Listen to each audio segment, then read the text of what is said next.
up, you beautiful bastards? Hope you're having a fantastic Wednesday. I'm Gabby Hanna, and let's just jump right into it. Another Wednesday, another host that I'm having to fire, Gabby Hanna. Although with this firing, it may be a legal matter because really it's without cause. She killed that intro. That said, despite Gabby's unfortunate firing, if you'd like to listen to our brand new A Conversation with podcast together, you can listen to it on Apple Podcasts and all the other good places. I'll link to it down below. And or you can watch it right now here on YouTube at youtube.com/aconvowith. I actually just uploaded that before uploading this. We do it every Wednesday. You should definitely check it out and subscribe. It's just been really fun. But with that said, buckle up, hit that like button, and let's just jump into it. The first thing we're going to talk about today is this news coming out of Georgia around a group of registered sex offenders, and I wonder why YouTube hits me. But the story isn't about them committing more crimes, but rather they're arguing that they are the victims of a situation. In fact, filing a lawsuit against the Butts County Sheriff's Office for posting signs on their homes warning trick-or-treaters not to visit. Those signs in question reading, "Warning, no trick-or-treat at this address," a community safety message from Butts County Sheriff Gary Long. According to Sheriff Gary Long, the messages were designed to keep kids safe. However, the sex offenders who filed this lawsuit argue that these are a violation of their rights to privacy and have likened this policy to compelled speech, which violates the First Amendment. The lawsuit was filed by the registered sex offenders that are Christopher Reed, Reginald Holden, and Corey McClendon. And here the men say that the signs were put up by county sheriffs, but also in other cases, the county sex offenders were told that they had to either display the signs on their properties or face unspecified trouble. And one of the things with this story is that this is actually not a completely new situation. In fact, the initiative to display the signs began back in 2018, with Long directing deputies to place the warnings in the front yards of over 200 sex offenders registered in the county from October 24th to November 2nd. The sheriff's office planned to do the same thing this year, which prompted the lawsuit. Now, in a Facebook post, Sheriff Long said the signs were first instituted after the cancellation of a local Halloween festival, something that ended up resulting in an influx of children just out in the street going door to door. And there he also explained that the signs comply with a state law that forbids sex offenders from participating in Halloween. And in fact, in other areas of the state, like Monroe and Lamar counties, they also use signs. And in fact, in Monroe County specifically, last Halloween, if an offender did not want a sign in their yard, they just had to wait in the lobby of the local sheriff's office during trick-or-treat hours. Also regarding this story, the lead attorney for the registered sex offenders told Fox 5 Atlanta that the Georgia State Sex Offender Registry does not require offenders to post these signs on their homes, and therefore offenders should not be forced by local deputies to display them, saying, quote, "The law allows the sheriff to put a list of registered sex offenders at his office at the courthouse on the internet. It does not allow him to go door to door telling people you have a sex offender living next door to you." Adding, "I'm not sure that this kind of action makes your kids any safer. It just makes your constitutional rights less safe." Also going on to call the actions of the deputies trespassing. As far as what these men are seeking, the lawsuit asks for a trial by jury and asks that the jury award the plaintiffs with compensation for damages including economic harm, emotional distress, and the cost of legal fees, with the group also asking that local authorities be prevented from using the sign policy moving forward. And as far as what's going to happen now, according to Sheriff Long, the case is going to be heard by a federal court on Thursday to see if the signs can be used this year, but regardless of the outcome, he says that his office will do everything within the law to protect the community's children. And as far as my reaction to this story, not going to be surprising if you've watched me any bit, but I have no sympathy whatsoever for the men who filed this lawsuit. It's personally hard for me not to scoff at some of the things that the lawyer for these men have said. There was one moment where the lawyer described them as brave. As far as the idea of this doesn't make your kids any safer, to me it sure as fuck seems so. If you're a registered sex offender, you're some of the worst of the worst, and if there is a way that something can be put into place so that I am aware of the situation so I don't allow my children to go into that situation, great. Which actually also, let's talk about the people behind the lawsuit. You know, in most all of the coverage that I saw here, I didn't see actually what these guys had been found guilty of, right? And so we looked into it, and you know, we're not talking about people who got like caught peeing at a public park or something. All of their incidents involved criminal offenses with minors. You had Corey McClendon, who was reportedly convicted of statutory rape of two 14-year-olds when he was 18. You have Reginald Holden, who was convicted of sexual battery with a minor between the ages of 12 and 15 years old. And finally, Christopher Reed, who was convicted of criminal sexual assault of a minor and aggravated sexual battery. Yet, of note, in their lawsuit against Butts County sheriffs, they all claim they object to being labeled as sex offenders. And ultimately, I think the safety of the children far outweighs the comfort level you have with people knowing what you have done. And so my belief is as long as you can convey that information, that warning in a legal way, great. But of course, with this story, I'd love to know your thoughts. Are you for what we're seeing from the sheriff? Are you against it? Do you think maybe it's a slippery slope? Any and all thoughts I'd love to see in those comments down below. Then it's truly the most Kardashian/Jenner story out there. A member of the family took something that the internet in general was using to mock them, and they figured out a way to use it to promote themselves to even further relevance and to make money. And while that seems like an obvious reference to Kim Kardashian, that sex tape from all those years ago, or more recently there was the Kim's crying face meme that was monetized effectively, what we've seen in the last 2 weeks is the now meme that is Kylie Jenner singing Rise and Shine. rise and shine. That noise is unfortunately in my head forever. Right, the clip goes out, people are laughing, it's spreading, it's getting memed. Right, and everyone's doing it. Like Joe Blow all the way to like the Golden State Warriors are memeing. Then Kylie Jenner, rather than being like, screw you guys for making fun of me, she leans into it, launches 2 Rise and Shine hoodies selling for $65 a pop. They sell out almost immediately. And now it's being reported that she is filing a trademark for Rise and Shine. This reportedly to cover a number of products that you could wear and also cosmetics. Right, it brings up the question like, how many millions and millions of dollars could you make by putting Rise and Shine as like the name of a palette for people to just buy it for the meme? And while, you know, I think a lot of people can have different opinions regarding the actual trademark itself, but just from a business and marketing standpoint, I have to kind of just applaud using all this momentum that was, a lot of it was negativity for you, and then using it for your own success. Like the Kardashian-Jenner clan, they're just masters of marketing martial arts. Yeah, there was that. But from that, I want to share some stuff I love today, and Today in Awesome, brought to you by CuriosityStream. If you're unfamiliar, CuriosityStream is this really awesome subscription service that offers thousands of documentaries and nonfiction titles from some of the world's best filmmakers, including exclusive originals, and the best part is it's available on so many platforms worldwide. You know, whether you want to use their just web app or try it out on Roku, Android, Xbox One, smart TVs, iOS, Chromecast, Amazon Fire, Amazon Kindle,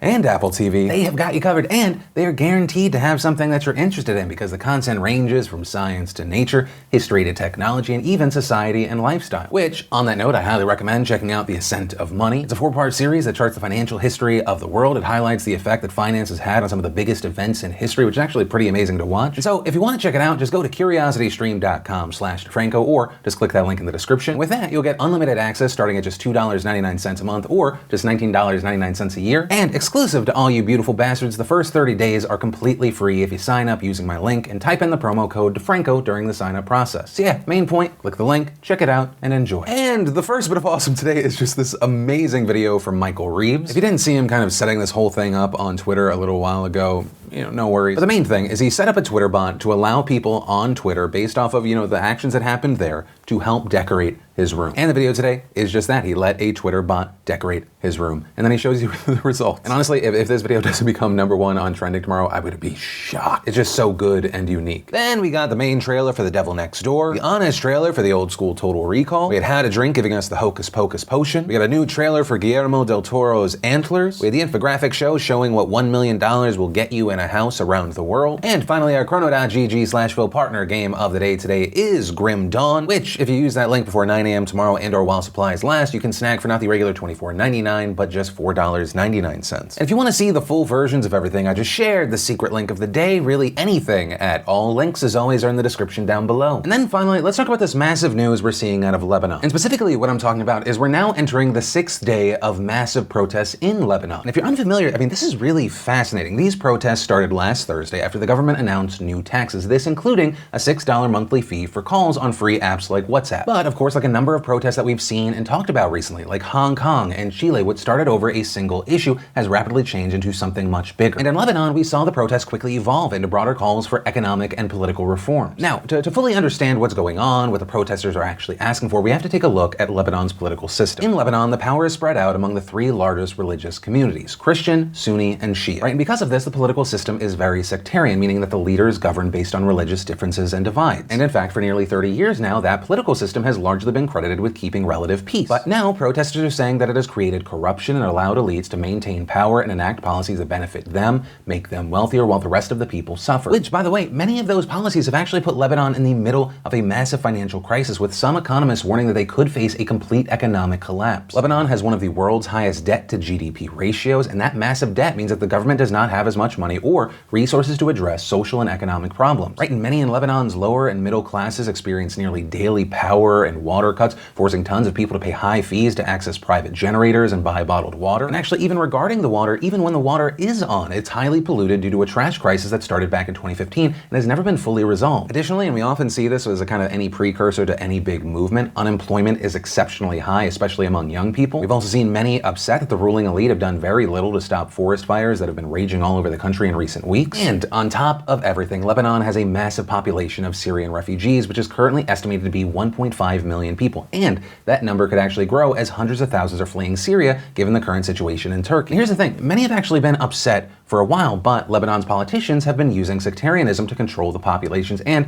prevent different religious groups from unifying against them. But all of that now seems to have changed. While smaller protests have actually been going on throughout Lebanon for weeks now, the government's decision to raise and implement more taxes seems to be the straw that broke the camel's back, with many perceiving the move as the elites who have done nothing to help the people who are already paying tons of money for basic services in the midst of an economic crisis, basically saying, hey, now you have to pay us more money. So after that announcement, you saw other people begin to protest, with thousands showing up in cities all over the country during the first few days of protests. Young people, most of whom were men, according to reports, protested by lighting fires, smashing windows, and chanting against the government. Seeing reports of protesters clashing with police who reportedly responded with tear gas. We then saw the government quickly scrap the WhatsApp tax after the protest started, but at that point it was already too late. And it appeared that on Saturday, that is when things changed, when hundreds of thousands of people took to the streets all over the country for peaceful protests. And reportedly, they were the largest Lebanon has seen for nearly 15 years. But notably, these protests were different than what we've seen in the past in Lebanon, because we ended up seeing people usually divided along sectarian lines coming together to demonstrate against their own leaders and calling for them to step down and for a wholesale change of the political system. These protests also feel different from other protests we've seen and covered recently. I mean, for one, the peaceful demonstrations that started on Saturday have continued ever since and are just that, peaceful. There have actually been very few reports of any violence at all, both among protesters and with police. And in fact, many protesters and reporters on the ground have described the demonstrations as a huge celebration largely marked by hope and joy. With one protester in the capital city, Beirut, telling an NPR reporter on the ground, "I feel euphoric. For the first time, I see the people of my country standing united together against this tyranny. I'm very proud to say I'm Lebanese because the Lebanese people are not scared anymore." But of course, despite the hope and the optimism, the underlying anger and frustration that brought the Lebanese people together, of course, still remains. Now, as far as what has the response been, in response to the protests, several government ministers and deputies have reportedly stepped down. We also saw on Monday, Lebanon's President Hariri announce a list of reforms which included no new taxes, cutting government officials' salaries in half, privatizing the telecom industry to cut down on cell phone plan cuts, overhauling the electricity sector, and eliminating some governmental bodies, among other things. And during a speech following the announcement, Hariri said, "Your movement is what led to these decisions that you see today." But protesters didn't seem to buy it, with many believing that it was just an empty promise, while others just don't want the same people who got the country into this place in the first place to try and fix it. And so following that speech, thousands of people gathered outside of the president's office, chanting revolution, revolution, and the people want to bring down the regime. And since then, the protests, of course, have continued and they don't show any sign of waning. And while the mood of the protests reportedly still seem optimistic, of course, many are still watching carefully to see what happens next. Right? If that mood changes, will we see a larger, greater, possibly violent response? And we'll see. I mean, it's going to be interesting to see what happens here, but